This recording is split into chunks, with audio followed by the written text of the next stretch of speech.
Hey, what's up guys, welcome back to another video here. Today what I have here is the Everest-10 from Red Cat.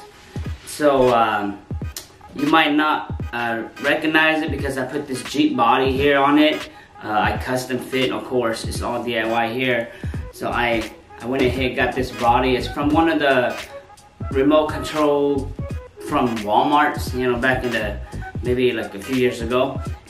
Today on this video, I'm actually in the process of trying to make a repair. My son was playing it and he was telling me that, Dad, hey, one of the front wheel is not spinning. So we're gonna go ahead and get onto it to see exactly what's the cause. So as you can see, this wheel here, it will spin with the rest. Okay, but this wheel here is gonna be spinning by itself. So we're gonna see what's causing this wheel to spin while the rest is not spinning. See, now this one, everything's spinning. And when that one spins, this one over here spins too. But when I spin this one alone, nothing works. So we're gonna get onto it, open the differential, and take a look at it and see what it is. So join me.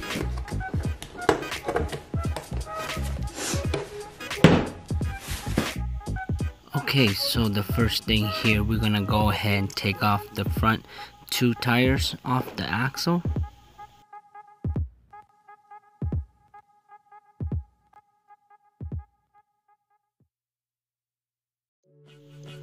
Okay, next here I will then go ahead and remove the drag link.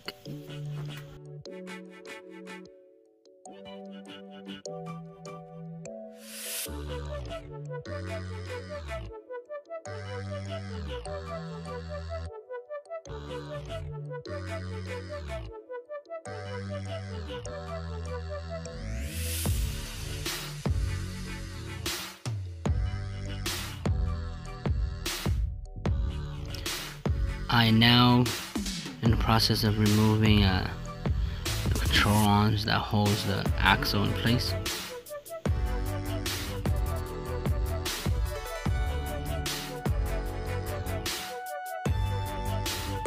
Okay, so now since that we got the axle out, we're gonna focus onto the axle. I'm gonna go ahead and remove everything and open the axle until we get to the ring and pinion gear, along with, I believe it's called the lockers. So we actually got to it, the part that locks the differential so that both wheels could rotate at the same time, consider it calling the locker. One side of it was actually bad, it was worn out. That's why the axle was able to turn.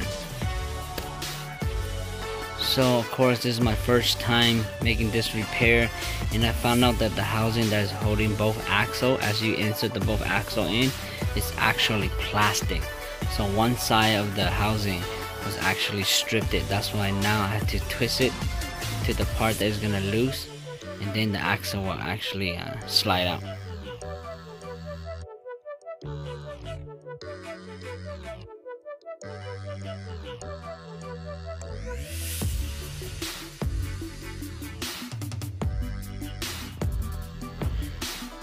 So here you're about to see is me getting some of these dry debris that is caused due to the strip housing of the plastic material. So as some of you may already know, that the axle part that you insert into this housing, it has a two flat shape on both sides and is round on both sides. And for the plastic housing that's holding the axle, it was able to twist all around, so it kind of pretty much destroyed the plastic housing that holds the axle. So now you see here, I decided to grab one of my extra part from one of the axle. This is just an extra part sitting in my axle box, and yeah, it's actually pretty much, if I were to say, it's the locker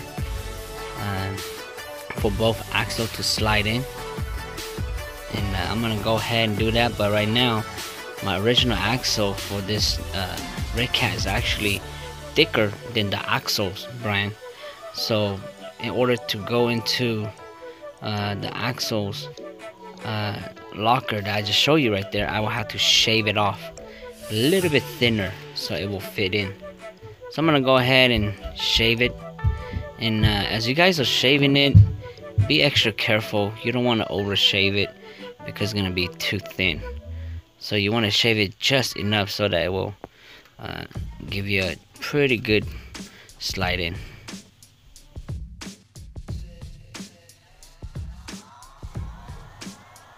So here I'm showing you the difference when I shave it. Can't really tell because of the camera focus, but my left one is already shaved. The right one, I'm about to shave it right now just so that I could slide in from the other side when I insert both of them into the ring and pinion gear along with the housing.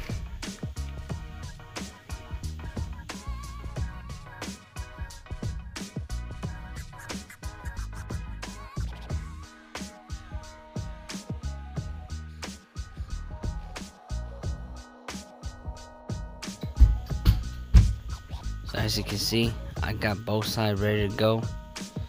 Both of them could go in. Still using the original axle from the Red Cat, and then just use the Axles brand locker, if I were to call it.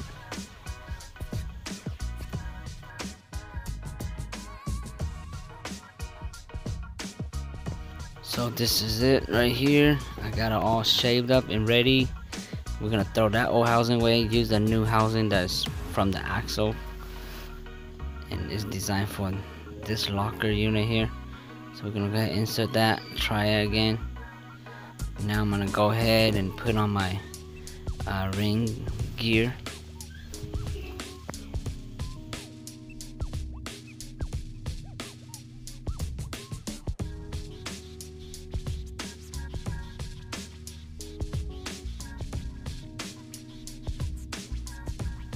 So you gotta make sure you don't forget which axle belongs to which side, because there's actually a shorter one and a longer one. And once you remember that part, go ahead and put both the axle in. Make sure that they both are fully engaged and still working properly. Now you're ready to close up your axle housing, differential cover, if I were to say again. And start hooking everything back up.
Okay, so as you guys can see right now, everything has been put back in place. Now I'm actually turning the wheel back and forth to make sure that the servo is still working properly. And then next, what I'm gonna do is I'm gonna test the wheel to make sure that the part that I just repaired is working properly. So as you can see, earlier when I was turning the wheel, this passenger side wheel will be spinning freely while the rest will not spin along with it. So now it looks like it's a good test. Everything is spinning, so that means that the job is well done. So now I'm just gonna finish up putting in my servo wire to make sure the servo works, and that's it. I'm about to go and give it a test drive.